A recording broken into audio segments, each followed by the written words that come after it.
하나님의 은혜와 사랑과 평강이 오늘 하루도 우리의 삶에 충만하기를 주의 이름으로 축복합니다. 이스라엘 백성들은 드디어 시내산을 떠나 광야길을 행진하기 시작합니다. 이 행진은 출애굽한 후 시내산까지 왔던 행진과는 다른 행진입니다. 시내산까지의 행진은 구원은 받았지만 하나님의 군대는 아니었습니다. 그때는 구원받은 내가 누구인지 하나님이 누구인지 알게 하는 과정이었습니다. 그래서 그 동안에 이스라엘 백성들이 하나님한테 원망했고 불평을 해도 하나님은 한 번도 화를 내지 않았습니다. 그리고 그들의 요구를 다 들어주시죠. 먹을 것이 없다고 해서 만나를 주시고 물이 쓰다고 해서 단물로 변하게 하시고 아말렉이 공격할 때는 나가서 승리하게 하십니다. 그러면서 하나님은 이스라엘 백성들에게 말씀하시죠. 나는 여호와라. 나는 너희를 구원한 하나님이라. 나는 너희를 치료하는 하나님이라. 승리하는 하나님이라.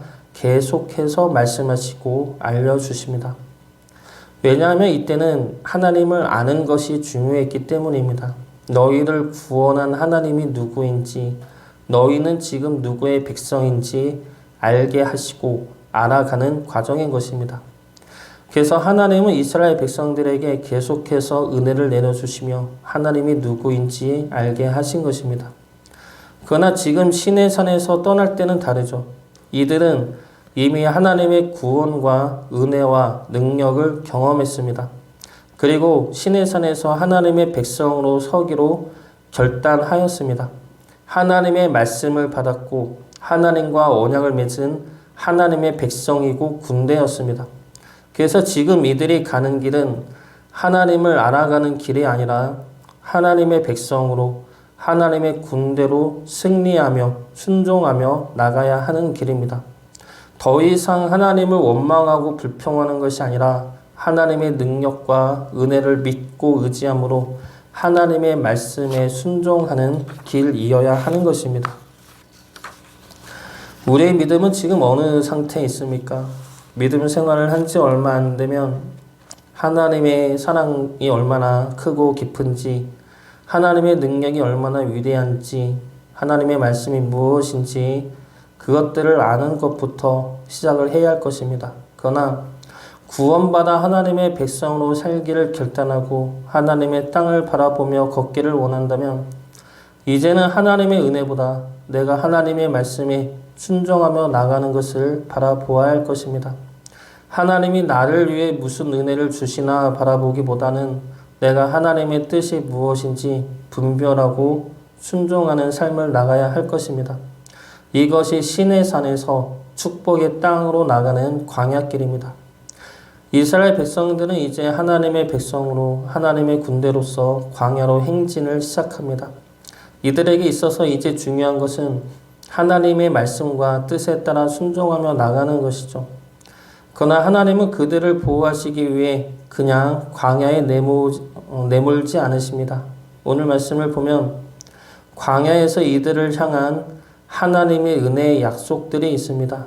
광야에서 이들을 향한 하나님의 약속들, 은혜의 약속들이 무엇인지 오늘 말씀 통해 살펴보도록 하겠습니다. 먼저 하나님은 광야에서 이들을 인도하신다 약속하십니다. 당연한 약속이지만 은혜의 약속이죠. 하나님은 이들을 구름기둥으로 인도하십니다. 구름기둥으로 가고 서는 것을 알게 하시고 어디로 가야 하는지를 알려주시며 인도하십니다. 11절과 12절 말씀 보겠습니다. 둘째 달 20날에 구름이 증거의 성막에서 떠오르매 이스라엘 자손이 시내 광야에서 출발하여 자기 길을 가더니 바란 광야에 구름이 머무니라. 하나님은 우리를 인도하십니다. 인도하심을 포기하지 않으시죠. 우리가 만약에 딴 길로 가면 딴 길로 갔으니 포기하시는 것이 아닙니다. 하나님은 우리가 딴 길로 간 그 길에서 다시 인도하여 주십니다.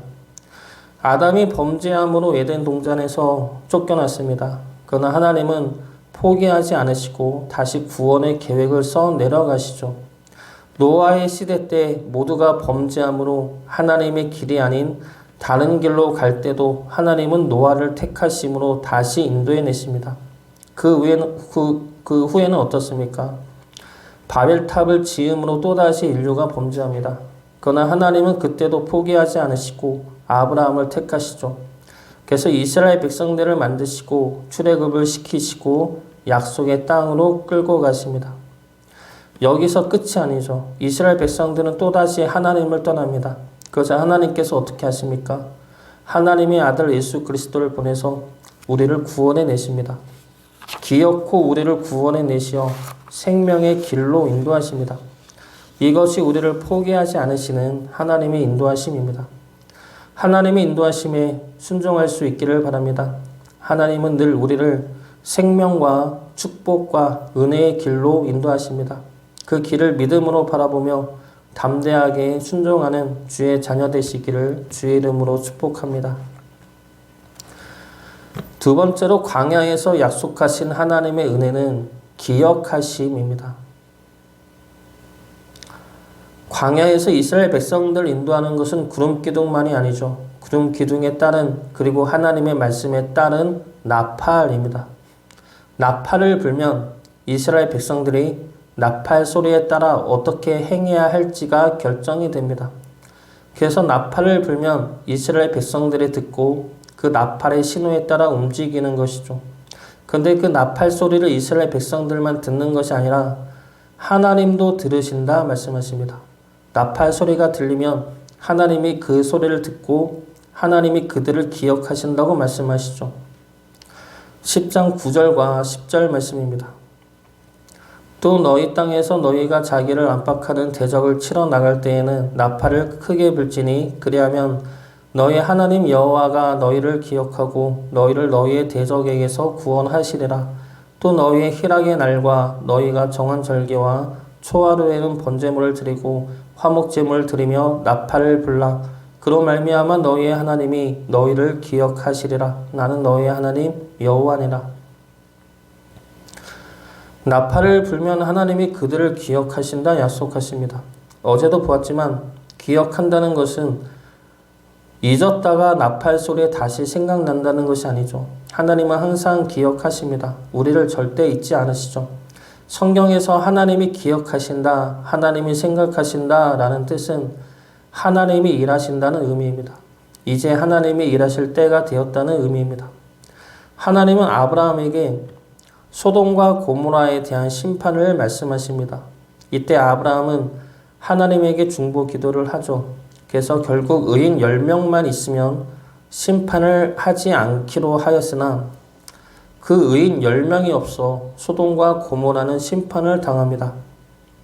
그러나 하나님은 아브라함의 조카 롯의 가족만은 구원해 내십니다. 그 이유가 무엇입니까? 아브라함을 생각하였기 때문이다 라고 말씀하고 있습니다. 창세기 19장 29절 말씀입니다. 하나님이 그 지역의 성을 멸하실 때, 곧 롯이 거주하는 성을 엎으실 때에 하나님이 아브라함을 생각하사 롯을 그 엎으시는 중에서 내보내셨더라. 여기서 아브라함을 생각하셨다는 것은 심판하실 때 갑자기 생각난 것이 아니라 아브라함이 기도를 들으실 때 이렇게 이미 일하실 것을 작정하셨으며 하나님의 때에 이르러 일하게 된 것을 생각난 것으로 표현하는 것입니다.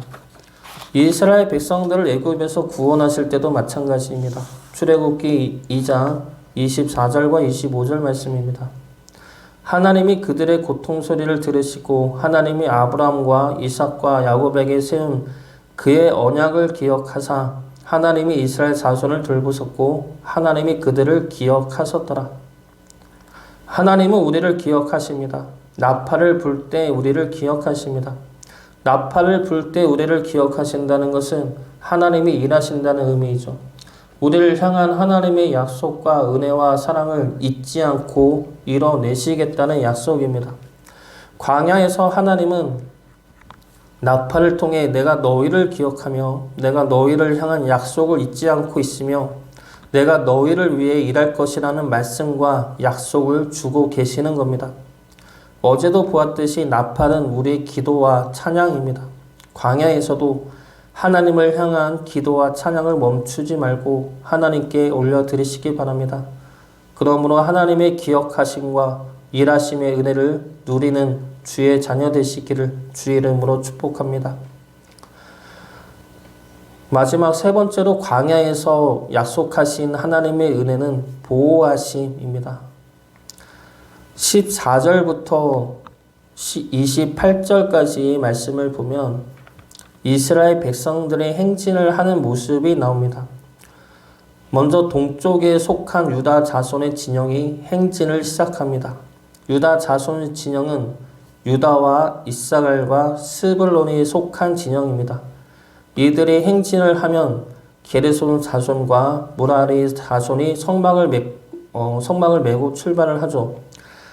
게르손 자손은 성막의 휘장들을 맡고 있고 무라리 자손은 성막의 널판들과 기둥을 맡고 있습니다. 이들이 유다 진영 바로 뒤를 따라갑니다. 그 다음에 행진하는 진영은 남쪽에 속한 르우벤 진영입니다. 그리고 나서 고앗 자손들이 성문을 메고 행진합니다. 그리고 그 다음으로는 서쪽에 위치한 에브라임의 진영이 출발하고 그리고 뒤로는 북쪽에 속한 단 진영이 출발을 합니다. 에브라임 진영과 단 진영은 성막 뒤를 따라가면서 성막을 보호하는 형태가 되는 것이죠. 그래서 이러한 행진의 모습을 보면 가운데에 무엇이 위치합니까? 성막이 위치합니다. 성막을 가운데에 두고 앞뒤로 이스라엘 진영들이 보호하며 행진하는 모습입니다. 그러나 실제로는 어떻습니까? 이스라엘이 성막을 보호하는 것이 아니라 성막이 이들을 보호하는 것이죠. 성막에 내려오신 하나님이 그들과 함께 하심으로 하나님이 그들을 보호하여 주십니다. 하나님이 우리 안에 오셔서 하나님의 옆에 우리를 두고 우리를 이끌고 가시며 우리를 보호하시는 것입니다. 성막에서 드리는 하나님의 예배는 하나님의 백성된 우리들의 특권이고 은혜이고 감사입니다. 하나님한테 백성으로 자녀로 받아들여졌기 때문에 우리가 하나님 앞에 예배로 나갈 수 있는 것이죠. 하나님의 백성으로 그리고 자녀로 받아들여졌다는 것은 우리가 이제는 하나님 나라의 백성이 되었음을 의미하고 하나님 나라의 백성이 되었다는 것은 하나님의 통치와 보호 아래 있음을 의미합니다. 하나님은 진실되며 진정한 왕이 되시죠. 그분은 그분의 백성들을 포기하지도 않으시고 내버려 두지도 않으시고 끝까지 보호하고 지켜주십니다. 그 은혜를 누리시길 바랍니다. 우리를 끝까지 보호하시고 지켜주시는 우리의 왕 되신 하나님의 은혜에 감사로 예배를 드리며 나가는 주의 자녀 되시기를 주의 이름으로 축복합니다.